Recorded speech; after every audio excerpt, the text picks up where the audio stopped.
সবাই বলে রমজানের একটি রাত আছে, যে রাত হাজার মাসের চেয়েও উত্তম।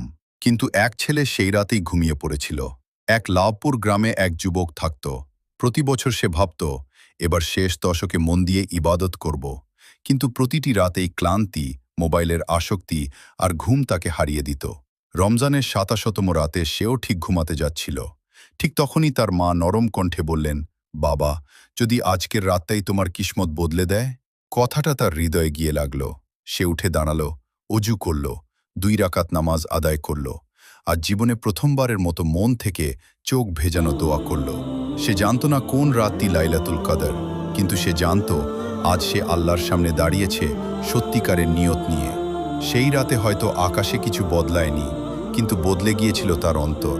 কারণ অনেক সময় কিসমত রাত বদলে দেয় না, নিয়ত বদলে দেয়। আপনি কি জেগে থাকবেন নাকি আবার ঘুমিয়ে পড়বেন?